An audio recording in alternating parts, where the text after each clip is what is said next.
Hello, Flosstube, and welcome back to Coco the Creative. I'm Coco, and this is Flosstube number 6. Today is August 31st, and I am drinking chai tea with half and half on my new set, my new tea set. I say new, I thrifted it from Goodwill, um, but I wanted a set of standard, like more traditional style teacups. So I'm not just drinking out a bunch of random mugs. And I didn't want it to be too delicate, but I wanted it to look a little delicate. So I just went to Goodwill to see what they have because the one by my house has a really good like kitchenware section. And I struck gold. I struck gold, I feel like. And there's like two variations. So there's this kind of mug, and it's got like this cool like design on the inside. And then there's the other type of mug has more of this kind of design. And then there's also a plate, which I don't have as many plates in the other design, but the plates that I have are more, they go more with this design. But it's all made from the same like company, like designer. So this can still go on this, and it's not like mismatched or anything like that. And I've been really enjoying this set. I've been, when you get like something new for your kitchen and you just find every reason to use it, even if you don't really need to use it. I've been using this tea set to hold my fruit. Like I cut my fruit and put it in these cups and bring it up to my room, and oh my gosh, it's so good. I love this little set. Bringing me lots of joy. Okay, so the agenda for today. I have some life things to talk about. I'll try to go kind of quickly. I don't want to just sit here and ramble about my life because I know you guys are here for the cross stitch. But these are things about my life that I feel like are affecting my cross stitch, so I want to talk about them for a little bit. And then I'm going to talk about Sampler September, and I'm going to use that to kind of transition into whips and my progress. And then I think I might end this video here and do this on a separate video. But I think I might use the second half of the video to come back and talk about my one of my hobbies, which is indoor gardening. I don't know if you noticed, but my orchid is done blooming, but still healthy, very green, very alive, loving its planter. And I noticed that I have a bunch of orchids that are about to stop bloom. They're gonna drop their bloom soon, or they just started blooming. So it's rare when all your orchids are in bloom at the same time. And they're not all in bloom at the same time, but a lot of them are. And I want to kind of show them off and show off their planters. And I've been thinking about when is the right time to do that. So if this video is not too long, I think I'm going to go ahead and add that at the very end. So it will be all the way at the end if I do talk about my orchids. Okay, on to life stuff. Last time I talked to you, I was about to go on a trip to Tampa. We went to Tampa. It was really nice. Had a great time. It was like the last vacation before school started. And then we came back, and that week we came back. We had the weekend to kind of like settle in, relax, get our last minute back to school shopping together. I had most of what I needed anyway, but you want your kids to have everything they need before school. And I do not recommend going on a trip the week before the week school starts, but whatever. We did it. It was fine. But the kids started school, and then I got sick. I mean, it was like my husband got sick, my son was sick.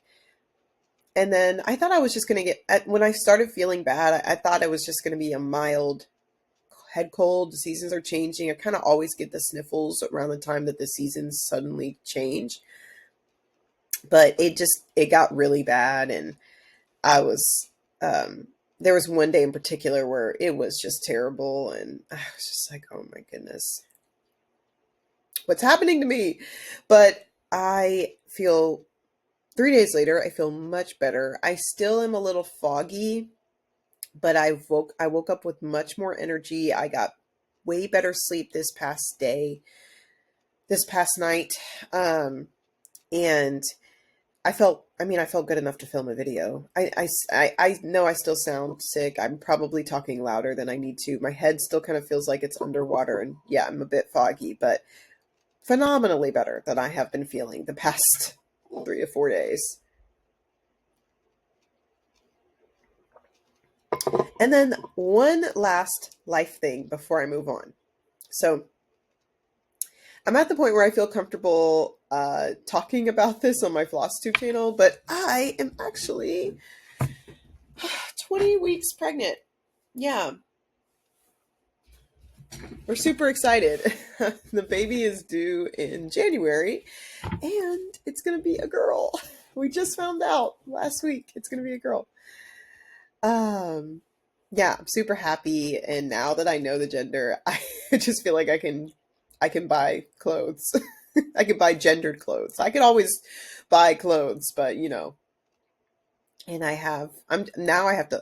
excited because I've been saving all my kids' stuff, and I'm like, okay, what are we going to use? What are we going to use? And now I can kind of like start just organizing my kids' closets into donations and keeps, because my last child that I had was a girl. And so there's a lot of like gently used, really cute things that I didn't know if I was going to need to use them again. But I didn't want to give them away because they were too cute. So I'm glad that I kept a lot of that stuff. And yeah, I'm excited. And now I can like find things to stitch for the baby. I don't think I'll try to stitch anything before they get here, before she gets here, but I will, um, you know, I can still look around. There's already something in my stash that I think would go really, really lovely in her room, and it goes with her name and everything. So yeah, I'll keep you posted on that. I'm not going to be on here making like a bunch of like pregnancy announcements, like updates and stuff like that. I'm not doing that. I'll probably just let you know, hey, uh, I'm gonna be going to labor soon, so you probably won't see me for a while because I'm probably not gonna be filming for like several weeks after the baby's born and leading up to the birth. Okay, but I will still be stitching. I think I will still be stitching whenever I get the chance. Okay. On to the cross stitch, finally. Sampler September. I have been thinking a lot about how I'm going to approach Sampler September, and I was thinking, should I put all of my other whips away and only focus on my samplers? Should I give myself more samplers to work on so I don't get bored? Should I only focus on one? So I think I know what I'm doing now. I have 3 samplers that I'm going to focus on, and I'll talk about those in a second. And I'm only going to keep my stamped crosses in rotation. So that is my Harvest Pumpkins, which is a seasonal stitch. So not putting a lot of pressure on myself to work on that, just whenever I feel like it, when I'm in the autumnal mood. And my Underwater Tapestry, my big 9-count cross, I will be keeping in rotation because I work on that at night for the most part. I don't need to see that well in order to work on it, and I don't have to think that hard and count because it's stamped. So, and it's my comfort piece. It's also it's like my top focus piece. Like I want to keep putting stitches into that one up until I rotate my Christmas Joy Autumn piece in out and put that one away for a while. So I want to get that done as much as possible before it goes away during the holidays. And it's just my favorite piece to work on. So I'm not going to like deprive myself. I have to reward myself with something at the end of the day after working on all my samplers.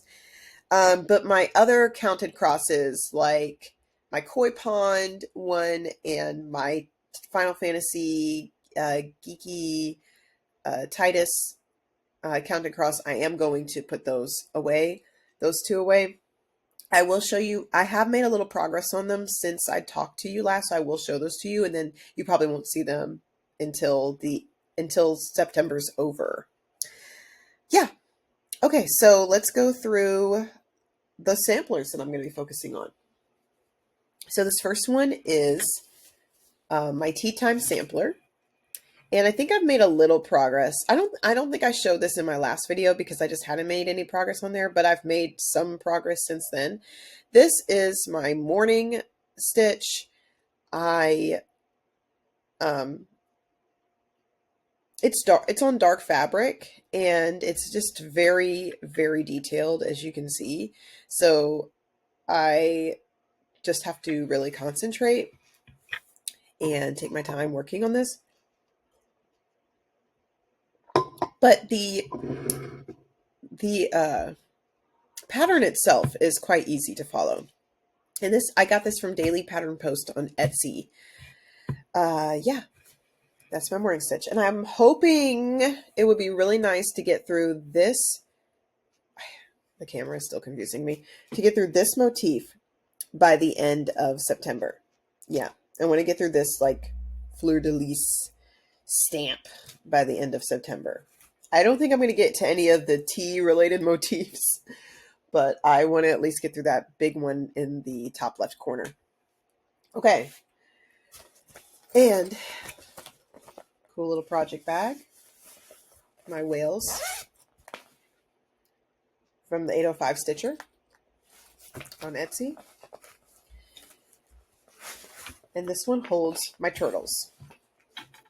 This is the sampler that I think, I have a feeling I will get the most progress done on. And this is the Owl Quaker from, not Owl Quaker, Turtle Quaker from Owl Forest Embroidery. Yeah, I've gotten all the way down to the bottom of the first page with the big turtle, and now I'm working on the body. I think I'm going to stay on this turtle for a while. Let me bring it closer so you can see. Yeah, this stitch, I have, out of all my samplers, I have the most fun working on it. I think I've been working on it for the longest. I don't have any major goals for it. I don't think I'm going to get finished with the first page, although I probably will get close. But that's the one I'm hoping to get the most progress on at the end of September. It would be really, really cool if I could finish the first page of this at the end of September. Oh, I think I said I was working on 3 samplers. I'm actually working on 4-ish samplers, and I'll explain the ish part later. Okay, next project bag. Okay, this is a new project bag. Remember when I said I went to Goodwill to get my mug or my tea set? I also found this. I actually don't know what kind of bag this is, but it's made from I want to almost say like floaty material, like something you would see on like a pool floaty or something. But I thought it would make a really cute project bag, so I got it. And it was like 25 cents. And I love it as a project bag. But it's holding on to this is kind of a new start. I've already shown it off, but my floral sampler. And once again, it's not showing up that well. It shows up much lighter on camera than it is in person. I promise I can see it better, but let me see. Okay, that's a little bit better. So yeah, this is by Daily Pattern Post, and I'm working a little bit on the flower. This fabric is from Volcano Stitchery, and it is 18 count. And then I'm using variegated floss from Dying for Cross Stitch. And I'm really enjoying working with, and this is also silk floss. I'm really enjoying working with that. This is a really great travel stitch. Like when I take my kids to the playground, when I'm just like in the house doing things, but I don't need to be like actively moving around, checking on things. This is a when I'm outside, just like sitting and watching the kids or we're grilling outside. This is like a really good stitch for that because the pattern is on my phone and it's a lower count um, fabric, so it's just easier to count and it's not that many materials. Like just everything. This is like really compact and everything like that. So I really like working on this. This is kind of like my travel stitch. And if I feel like, oh, I'm going to go to the doctor's office, oh, I'm going to be somewhere where I could be stitching, I just throw this in the car because it's easy. Okay. And then my fourth-ish sampler. So I forgot, I actually have a finish in here. Okay, let me take it off the hoop. And this is in my new sushi project bag by Garden Grove Stitchery, whose shop I love and I need to stay away from. Talking about project bags, I've been looking at another project bag and I'm on Etsy. It's really cute. I've been going to the farmer's market more because it pops up every Saturday and it's like a nice little walk from my house. And it's like, I don't know, it reminds me of the farmer's market. It's like, it's got blueberries on it. It's on Etsy. And I'm thinking about it now and I want it. Okay. So this is technically a finish. I had this chart from Daily Pattern Post and it was just ornamental eggs. And I mean, I got it a long time ago and I knew I wanted to do something holiday related with it, but I just didn't know what. And I did some haul recently and I know you guys saw this, this fabric in my haul. It's called Summer and it's from Lumi Stitch. And I decided I would do these eggs on this fabric. I don't think I'm going to use this for all the eggs because I have another fabric and another floss coming in the mail where I went and it looks more wintry.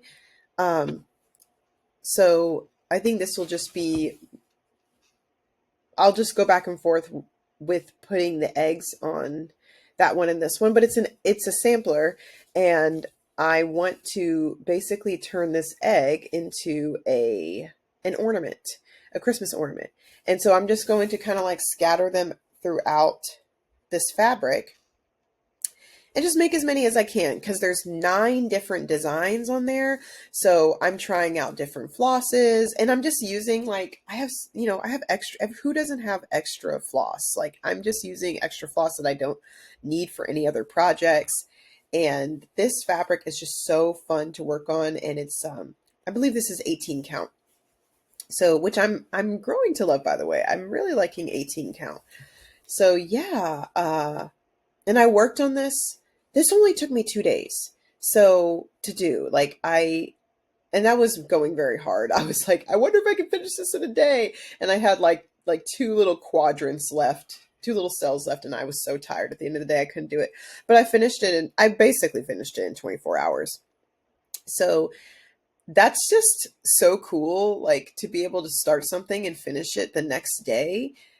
That I need more like projects like that. So, and I have them now because now I have all these eggs. They're very cool to work on, and all the designs are different.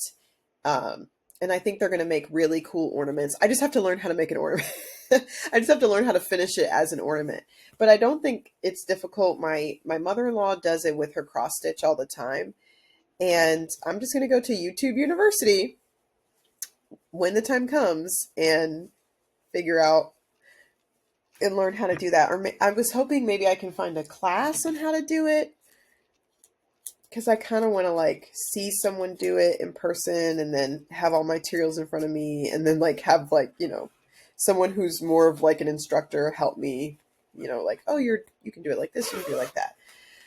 So yeah, I'm excited about those because that's kind of like another like Christmas stitch, holiday stitch that I can kind of bounce back and forth between that and my big tapestry Joy Autumn kit. So yeah, I'm like super excited about that. Okay, so those are all my samplers. I'm gonna take a little tea break. I'm almost done with my tea, so I'm gonna drink the rest of it.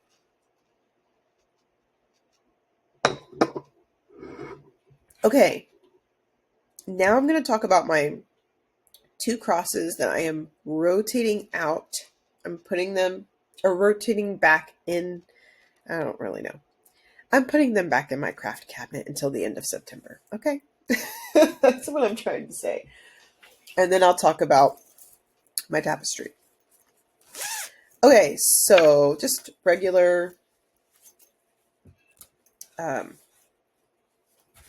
project bag from Michaels. I actually really love these. And I thought that, I was like, oh, let me get one and then I'll come back and get more if I end up liking it. I went back to my Michaels and they just didn't have these. They had them in all these different colors. I should have got one in every color. I was trying to be, anytime I feel like I'm trying to be just like conservative with my shopping, I regret it sometimes. And sometimes I don't regret it. Sometimes I'm like, I'm really glad I was being conservative. But this is just one of those times I regretted not being conservative because they were all on sale and they had different colors. And now they just don't have these there anymore. And yeah, every time I go to Michael's, I look around for them and yeah, they're just not there. Okay, so I'm actually really excited. It's kind of sad that I'm putting this away because I am almost done with the first page of this project. There are 4 pages total, I believe, but I'm a little worried because, well, not worried, but I'm not really looking forward to the next page, which will be on this side, because there are no koi on the next page. There's just water and lily pads. So it's just going to be very blobby of like lots of greens, lots of blues, but not a lot of variation, and but no confetti, because this is kind of like a semi like full cross. There's some space. There's a little bit of space left in between stuff, but it's mostly not. When I say full cross, I'm at full coverage.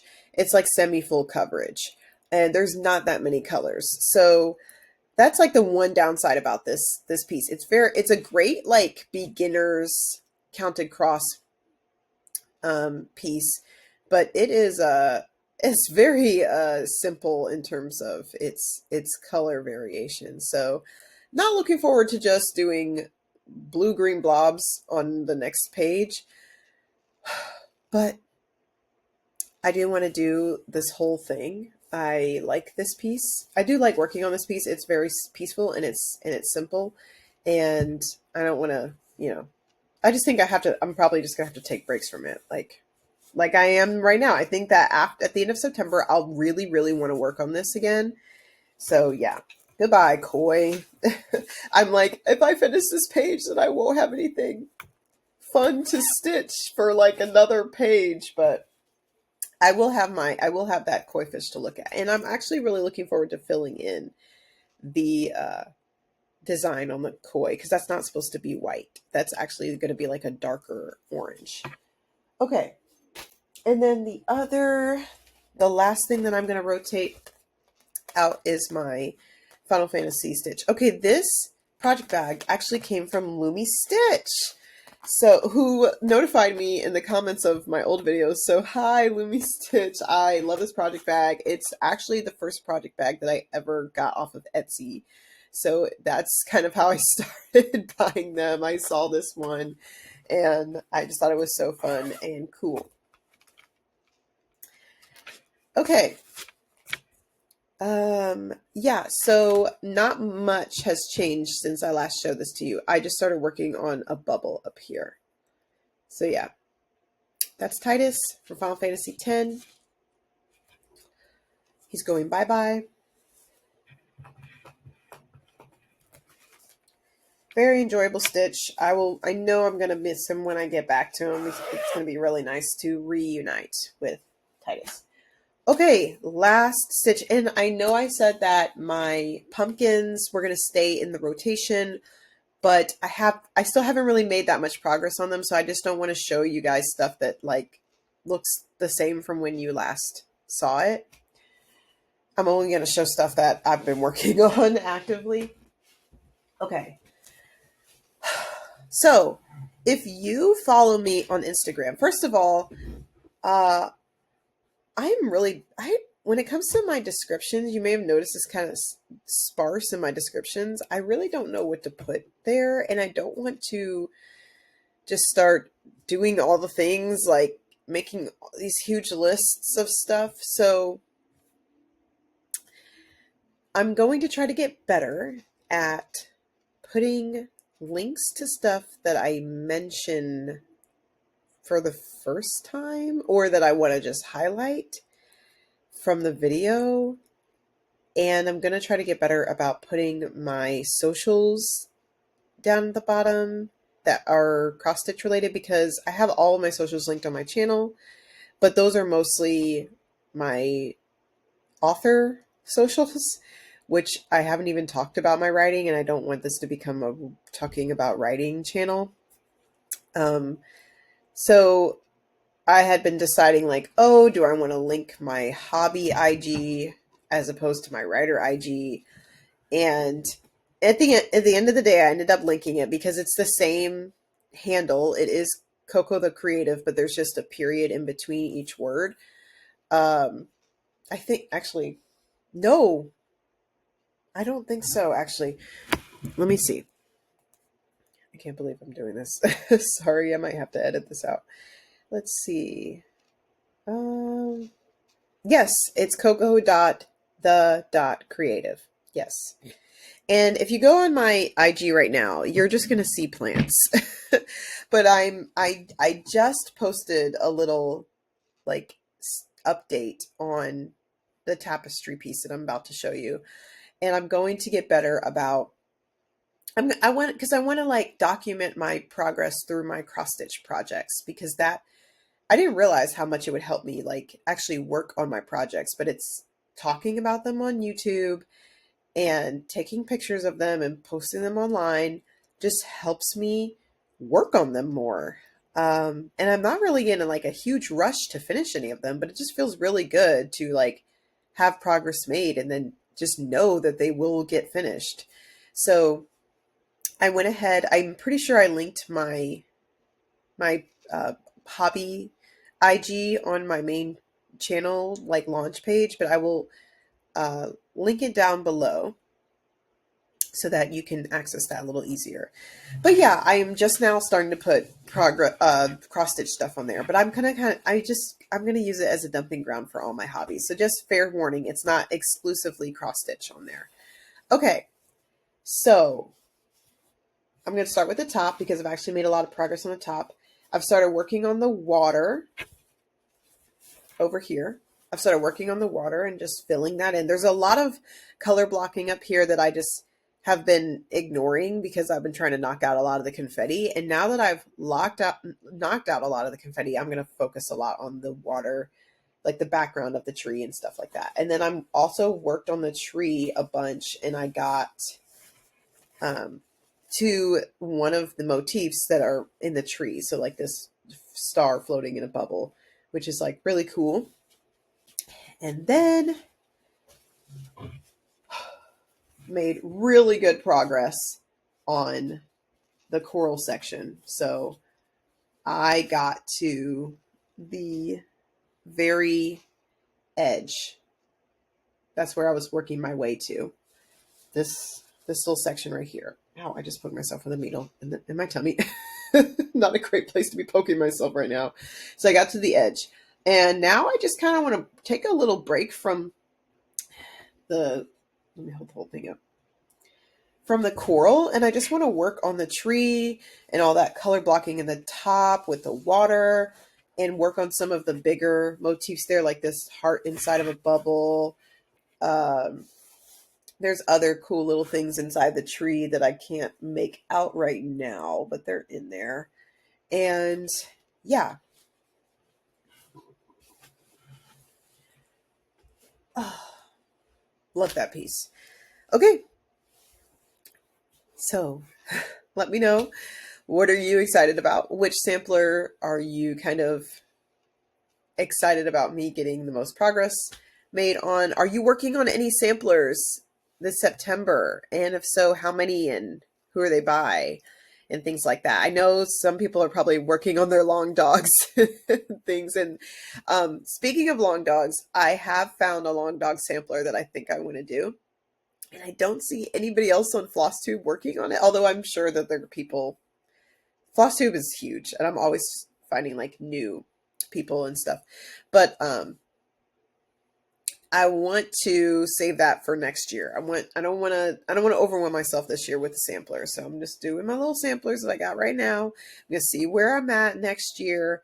I got my long dog sampler on my wish list on 123 Stitch, and yeah, but I'm excited to see how many floss tubers that I like kind of visit on YouTube, like how many of them are working on which samplers and whatnot.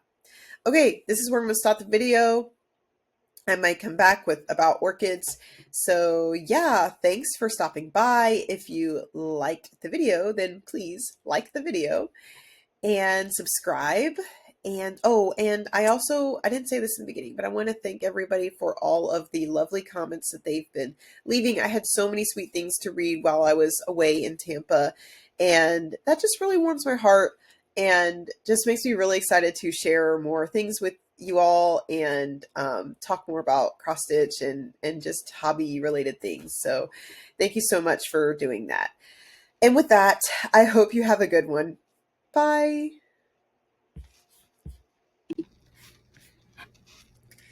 Hey Flosstube, I'm back.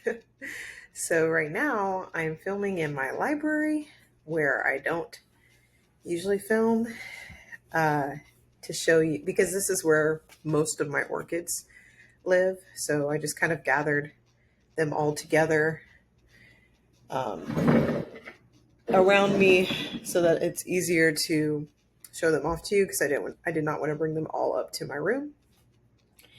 And I'm not going to talk about them for too long, because I mostly want to keep this about cross stitch, but I did say that I had other hobbies and I would be talking about them every now and then. So yeah, I also want to kind of document the growth on my blooms and stuff like that. I'm not the best at taking pictures and posting them to Instagram, even though that's what my Instagram is for. So I think this is just another way for me to kind of keep track of my plant's progress. So a little bit about my plant history. I started getting into plants shortly after I had my second child, my daughter.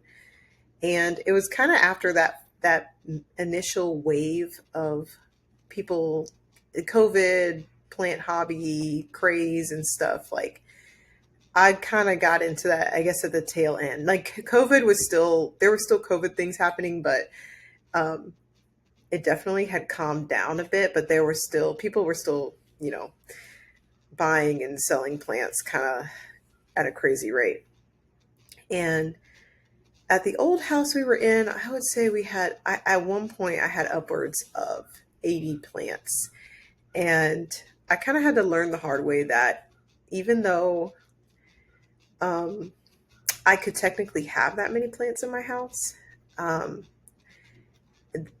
did not necessarily mean that they would thrive and I could sustain that many plants, because when plants are thriving, that means they're growing, which means they need to be repotted. And then what do you do with your old planters? Oh, well, then you get a new plant to fill that up, and that one grows. And yeah, it didn't get too out of control, but because I never ended up getting like grow lights and all that other stuff. I was very determined to like let my plants grow with the natural lighting that my house provided. And then I had this other problem where I live in Maryland. Our summers are really warm, but in the wintertime, it gets so cold and so dark for most of the day. And so in the spring and summer, I'd be tempted to get all of these lush plants. And then in the wintertime, it would be kind of hard to overwinter some of those more sensitive aroids and um, other plants, like other tropical type plants. So I was just like, okay, I need to kind of be very realistic about what kind of plants. And also, when plants don't thrive as much, it makes you not like them as much. So I just try to, I identify like what plants do well in my home, which plants do I really like taking care of. And it really came down to like orchids, and also just like very easy type plants like pothos and African violets and certain tropical succulents. Like I have a few, what are they called? Like jungle cactus and stuff like that. All of these plants are very easy to maintain and take care of, and a little bit more flexible when it comes to the seasons and different things. So that's kind of, I realized that was my lane. I'm going to stay in my lane and not listen to what all of the influencers are doing, and that sort of thing. Um, Almost forgot to show off my tea. So I think this is the same. Well, actually, I think I used a different cup last time, but this is the other version I was telling you guys about. I actually like this cup the best, and this is the one I have the most of. And I'm drinking hibiscus tea. It's so good. Fresh tea is so good. Okay, so let me get started. I'm not going to show you the orchids that I had in my room because I already showed those to you. So I'm going to show you all my other orchids. So we'll start with the ones that are in bloom. So this one is my most blooming orchid, as you can see. And the pink, like, tongues, the insides of it, used to be a darker pink, but I can tell that this thing is going to start dropping its blooms, I would say within the next, like within the month or so. The reason why this orchid is special to me is because I found it in a dumpster. It had finished blooming. I found it in a dumpster like last summer into fall, I want to say. So I think I've had this for about a year. And the leaves were green and very lush. It looks just like it does now. And I mean, I wasn't dumpster diving. I found it on the side of the road in my neighborhood with the trash. I want to make it very clear that I do not go rummaging around in the trash. Like, it was very obviously out with the trash. So I just looked around, see if anybody was standing around. Nobody was around. I could tell I've seen people from this side of the neighborhood throw stuff out like this before. So I picked it up. I took it home. I put it in my best window, and it bloomed all throughout the winter for me. And when I brought it home, it didn't have any blooms, but I was surprised that it just bloomed again so quickly, and it just bloomed all throughout the winter. Now, I do kind of know what I'm doing when it comes to orchids. I do fertilize them, and I feel like I have cracked the code on how to pot them. I find that they like ceramic potting homes, something where it's hard for the moisture to escape, but a very I mean, there's not that much you can do when it comes to potting orchids because they do not require soil. They're epiphytic, so they grow on trees in the wild. They grow like off the sides of trees, and they like dangle down like this. I also like how orchids naturally bloom. I don't really stake my orchids. I'll leave them staked when I get them, but then after those blooms die, I take the stakes out and I don't put them back in. Because I just like how they naturally hang. I think it just looks really elegant and cool. But yeah, so they don't require soil, which is like great if you like to have a lot of plants in your house, because a lot of soil means you might have to deal with bugs, like just fungus gnats and different creepy crawlies. It doesn't. I'm exaggerating. Well, sometimes I'm not. Sometimes it's not an exaggeration. Like, sometimes there are some creepy stuff that live in your plants, but having less soil in your house, or like especially less wet, damp soil, or no soil at all, is just better in terms of like not having to deal with pests and stuff. So they do not require any soil. So it's just, they usually come in orchid bark when you get them from the store. But there's other mediums that you can use. I use a combination of orchid bark, horticultural charcoal, and perlite, chunky perlite. Um, and and moss. Like sometimes I put moss at the top to help keep them moist a little bit longer. And sometimes I don't even use orchid bark. Sometimes I just use horticultural charcoal mixed with chunky perlite and then a little moss at the top. That's how I have a lot of my orchids. So yeah. And this is him blooming in the summer. So he bloomed in the winter, those fell off, and then he pushed out. I always refer to my plants as he. I don't know why. He pushed out all these blooms in the summer, which is like twice as much as he bloomed in the winter. So yeah, very special orchid to me because he was going to be trash, and I just brought him home and it became my treasure. Okay. So this one just started blooming. And there's one on this side and one on the other side. And I got this from like the grocery store. I either got it from Lidl or from Giant, which is like Giant's like our major grocery store here in Maryland. But this is my favorite bloom that I have, like my favorite like color of bloom, where it's like the yellow green background and the pink freckling on the inside. I just love that. This one is special because it hadn't bloomed since I first brought it home. So this is the first time it's blooming in 2 years, which maybe it just likes my new house better. I don't know, but I was doing everything to try to get this thing to bloom. Its leaves were always very healthy, but it just didn't want to bloom. But now it's blooming. I repotted it. It used to be in a orchid planter, and its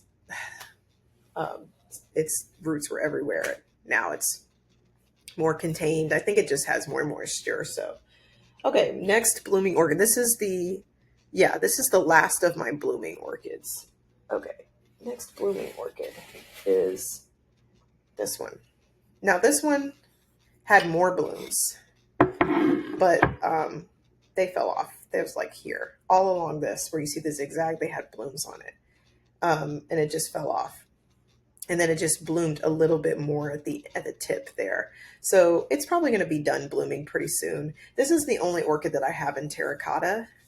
And this is more like, actually, I think this is a clay pot. So it's a little bit less porous than a straight up terracotta planter. So it's kind of like, it doesn't release moisture as fast. But I'm thinking that the next time this thing sizes up, I'll put it in a full ceramic planter. This is the first orchid that I ever got. I got it from the DC Botanical Gardens. So like in the capital, they had just finished their orchid show, and he was a little guy when I got him. They had orchids for sale in their gift shop. And I was just like, you know what? I'm going to try orchids. Like, nobody that I follow, none of the plant influencers that I follow grow orchids. I think only one did. But I'm going to try this orchid out. I really like the blooms. Like a greenish yellow with that pink on the inside. Kind of like my other one, except it doesn't have the freckling. So, yeah. Really sturdy orchid. And this is the orchid that I made all my mistakes on. Like, I almost killed this thing. But it hung in there with me until I figured out how to grow orchids properly. So, really thankful for that one. Okay, I'll go through the other ones kind of quickly because they're not blooming. So, it might not be interesting to look at if you're not an orchid freak like me. This was a Mother's Day orchid that I got from my kids. The blooms, I believe, are like a really pretty magenta and white. And it's like, I think mostly magenta, I think. But yeah, this one had wanted to bloom a couple of times in the summer, and then it just like blasted its bloom spike, which happens sometimes. Sometimes plants will try to bloom and then they decide they don't want to anymore, or something changes and they're like, "Nah, I can't do it. Can't do it." And then they just blow their blooms apart before they get anywhere. But it's okay. I'm not like I don't. I like my orchids just the way they were. I don't care. I don't care if they're blooming or not. And there's usually one, at least one that's blooming. Okay. So then I have this one. This one has grown a lot since I got it. He's kind of like my ugliest orchid. So I have him in this really cute planter because he's not very pretty. Like I think at one point he because I had him outside for a while, which I realized orchids just don't like being outside. Like unless it's I think a screened in patio, I'm just not putting my orchids outside anymore. But he got beat up. He got eaten by slugs a little bit, and I think he was dealing with a pest that was stunting his growth. But he's better now. He still grows really slowly, which could just be the pedigree, like the genetics of the plant. Some plants are just not as hardy or aggressive growers as other plants, even though they're from the same species. His blooms are really pretty. They're like this dark purple with, I think, white speckling. And he has not bloomed since I got him. So, which was, I want to say, at least a year, maybe 2 years, I think 2 years ago. Anyway, it'll be nice when he finally blooms again. But in the meantime, he's in a really cute planter and he's still growing leaves and stuff like that. So can't be mad at him.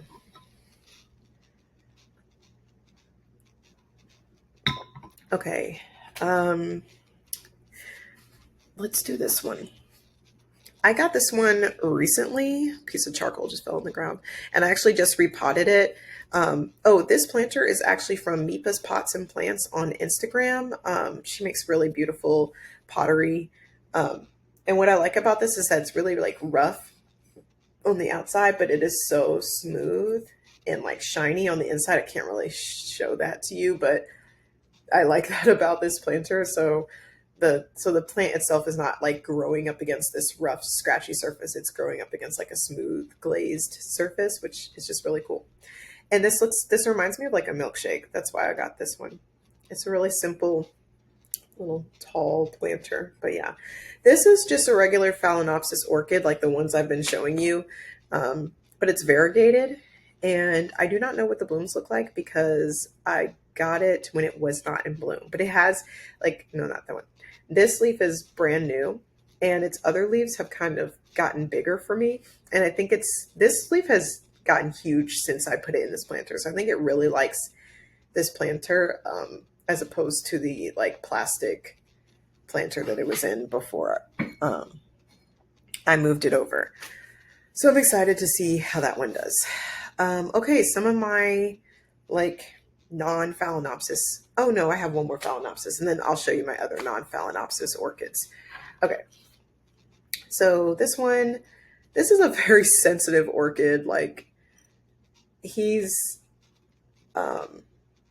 just sensitive. Like I think he's sensitive to light. He just really does not like to grow in like super bright conditions. And he's just white blooms, just straight white blooms. But yeah, I'm just watering him. His blooms were really pretty last time he bloomed, but yeah, he's kind of I don't know what's the deal with him, but he's just a little sensitive. He's a little more sensitive than my other orchids. Okay, this is a Calathea. No, it's not a Calathea. It's a Cattleya. Sorry, Calathea is not even an orchid. It's a Cattleya. It doesn't look great now, but I kind of got it with like damage. I got this in like one of those like baby orchid packs that you can get off of Etsy. And it's, it's doing its thing. Like that's why I put these things in really cute planters because they're not always that great to look at. but I'm just, he was a baby when I got him, so he's just like working on his leaves right now, which is totally fine. Like when Cattleyas bloom, they are gorgeous. So I do not know what his blooms look like. I have an idea because they sent me pictures, but the pack came with two, and the other Cattleya that I had in there just didn't make it. So I don't know. I don't know which one is which in terms of the colors and stuff. And I kind of like threw away all that stuff during the move because I was like, whatever. I don't care to know what its blooms look like until it actually blooms. So yeah, we'll see what that one ends up looking like. But yeah, that's a Cattleya. And then no. And then I have one more. So this is kind of like my what is that other? So I showed you guys an orchid like in my first or second video, and I said I like it because it looks like grass, and I forgot. I always forget what the names are when like I'm filming or whatever. But anyway, I have another one that looks like grass, and that's this one. This is an oncidium, and once again, I got this with the baby. Like the mixture of different baby orchids of different types, and yeah, he's working on himself. He's gotten a lot bigger, but he has not bloomed, and yeah, he's just chilling.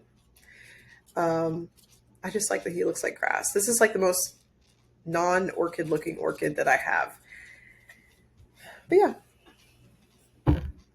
and like I said, I have other plants. Like here, I'll show you this African violet that I have on the other side of my computer. Like I have this one right here. I have other plants, but those are all my orchids, and they bring me a lot of joy. And they're just really simple, like, but sweet plants.